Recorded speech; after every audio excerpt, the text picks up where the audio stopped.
Most common questions I get asked about Timbal are typically ones about endurance, technique, and also just the different options, because it can be overwhelming when you are getting into it and see, oh, there's all these different sizes and different heads and whatever.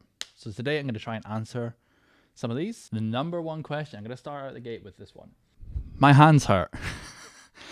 Will this ever stop? Will the pain go away? Oh my god, that was really deep actually. Basically, yes, it will stop. Once you've developed a bit of calluses in your hands from playing a hand drum, whether it's Timbal or congas or djembe or whatever it might be, you will get used to it. Obviously, there's a line in there, so like you want to be playing with proper technique. If you're putting loads of effort into your whole arm and really like whacking the drum and not paying attention to how you're hitting it, and you're hitting the metal with your hand, then yeah, it's going to still hurt. That's why we learn technique, so that we can play properly. You will develop calluses. I've got them. I'll do a close-up of these. Another secret weapon for this, for any hand drum, is moisturizing your hands. So I like to use shea butter. I got this tip from Timbal, who is a djembe player, a very good one at that. I've also seen plenty of other hand drummers talk about it. But keeping your hands moisturized means that they're not going to cut. And if you put too much on, you're not going to be able to play properly. So there is a line. You don't need very much, but just a little bit, topping it up every so often. What are the difference between sizes? So basically the standard width of a timbal is 14 inches. You can get smaller ones.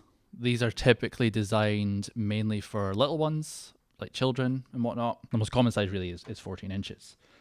There's different body heights, which affect the tone of the instrument. Same with the material. Material and the head that you use will affect the tone subtly. It is more important in terms of recording, really. So if you've got like a wooden drum, it's going to be heavier, but it's going to have a richer sound to it. These are really subtle things that you're not necessarily going to hear when you're playing the drum on its own. And there are plenty of drums that have 16 lugs or 8. The 16 lug drums basically mean that you can make the drum higher pitched without applying as much tension in the head. When I say not as much tension, there's still the same amount of tension, but it's just distributed even more evenly. Let's say you wanted a drum that was really light to parade with, and that's like the main thing that you need. Then I would go for a metal or an acrylic drum body with less lugs, so maybe the 8 tuning lugs, and it doesn't really matter what head for parading, but basically you want to reduce the weight. The less hardware there is and the less wood there is, the lighter the drum's going to be. In terms of parading with a timbal, I like to use just a normal shoulder strap, for example. Like one of these, I just, I'll put it over a shoulder, hook it on, and it's fine. And when I played in Carnival a couple of years ago, I actually had 2 straps, one on each shoulder, and I didn't wear them at the same time because I don't like the kind of sling, almost papoose esque things where it's the 2 hooks and it's right in the middle. It doesn't feel very ergonomic. Just have the drum dead center in the body without any kind of leeway. So I had 2 straps over, and I would just switch which hook it was during the 4 hours I was playing. That meant that I could give one shoulder a break in terms of carrying the drum, whilst the other did that, and swap that responsibility a bit. But you might be like, how's the timbal standing up right now? It's currently on a stand. That's how. I prefer playing with a stand if I don't need to hold it. In terms of different drum heads, there are a couple of different options. I made a whole video about that, so you can actually hear the difference between different heads. Another one that I get asked a lot is about soloing.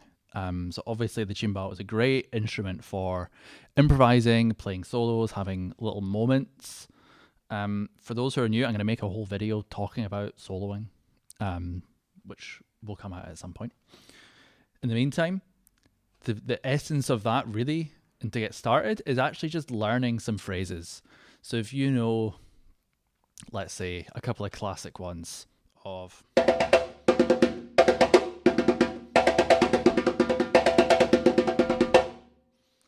and what else?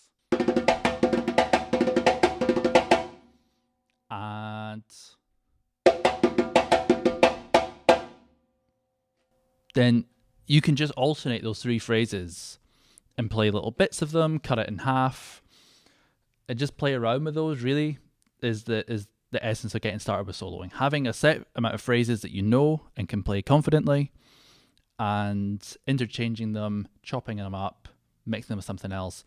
So for example, if I use those three that I just used there with like a samba reggae thing.